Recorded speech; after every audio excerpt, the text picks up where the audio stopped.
So I have a unique perspective on life, and it's not because I'm smart or empathic or even old, which wisdom comes with age.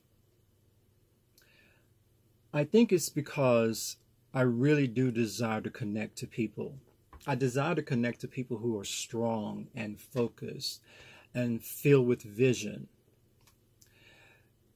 But when you are a singular strong person, you find yourself a magnet for people who aren't strong. You are going to attract more people who are confused, angry, sad, depressed, addicted,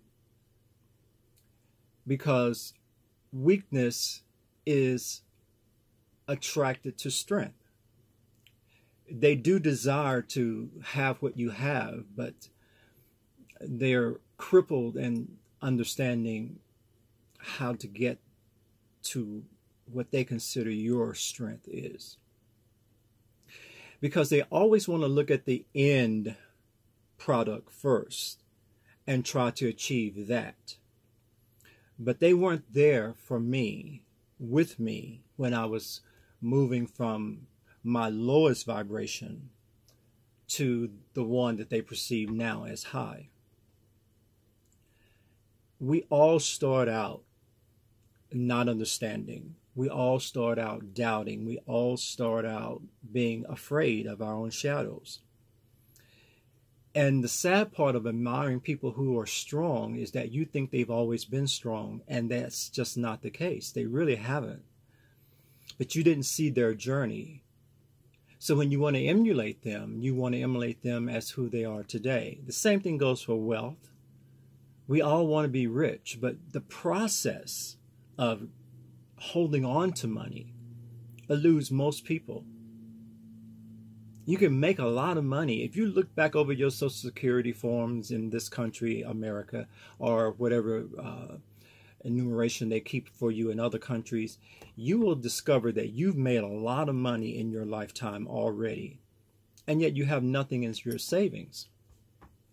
And the reason for that is we're just not good at holding on to wealth. All of this society shows us how to spend it, teaches us from day one how to be consumers, to always be in debt, to spend more than we make. And it keeps us on this hamster wheel and never really get us moving in the direction of our dreams or our ambitions or our real God-given talents. We amass things that then need to be taken care of and protected and insurance bought on them.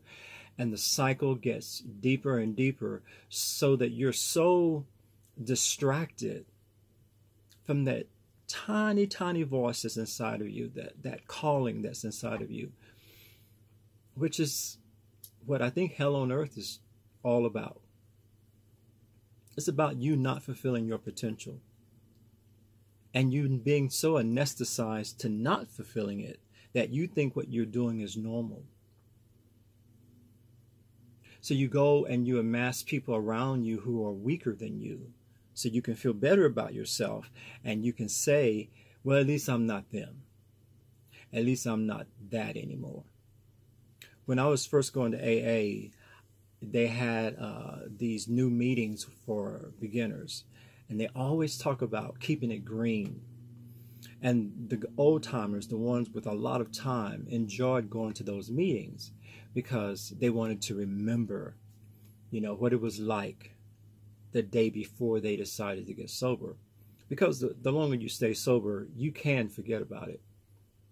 As rightly you should, because there are other things you need to be doing with your time and your talents.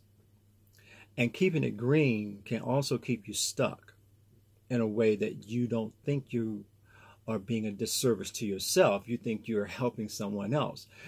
But what you're really doing is still indulging your own addiction just through the service of someone else's. Addiction is cunning. it will show you the worst of who you can be and almost inform you that you can never be any better. And we all are, one drink away from failing ourselves. But I don't spend a lot of time thinking about that, because what's the point?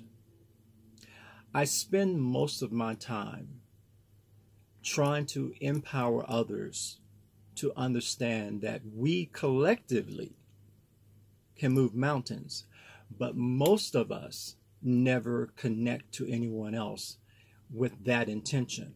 We seek out people when we're really beat up, and we lick each other's wounds, and we think that camaraderie, that bond is the best that we can be. But it's not. The best that we can be is when we start writing screenplays together and we put something into the social consciousness that changes the direction of humanity. And we can do it, but we don't, because we spend more time measuring in the minor than really measuring in the major. I know I have a vision for a spiritual consortium that's a physical place. But I bet I'm not the only one with that vision. But subsequently, if I don't talk to someone else who also has that vision, who has a piece of the puzzle, and I have a piece of the puzzle, and then we all come together and make it happen, I'll always have that vision, and I'll die with that vision inside of me. Because as much as I want to be solely responsible, I have to be careful that that's not just ego. Because if I do it alone and then I die, what happens then? The best organizations in the world do not come to their knees when they lose a CEO, because there's always a CEO in training, someone who actually knows how this really works, and not just how, but why. We can find capable people who certainly are smart, but they still won't necessarily have a vision. They won't be the kind of people who can sit still and really pull something out of the ether when they need it most. There's a lot of soldiers out there who can always respond to orders, but very few generals who can create those orders under pressure without leadership. Who are you in that equation? That's something to think about, because strength isn't always mighty. Sometimes it's cunning, sometimes it's shrewd, sometimes it's insightful. It's always humble. And you don't necessarily know who has the strength until they're under duress and they have to show it. I call it GUP, GUP, grace under pressure. You want all your best friends to have it. You don't want to be surrounded by people who lose their minds at the first sign of trouble. You don't want to be surrounded by people who are always saying the sky is falling either. You want to be surrounded by people who are insightful, mindful, articulate, a knowing that's otherworldly almost, and the willingness to work hard at any job to amass information and resources to be used at a later date. If you're the smartest person in your cluster, you probably need to bring in some other people in that cluster, some people who intimidate you. Intimidation is healthy, especially if it empowers you to be better. This talk is about strength and moving forward in strength. I got a lot more to say. Stay tuned.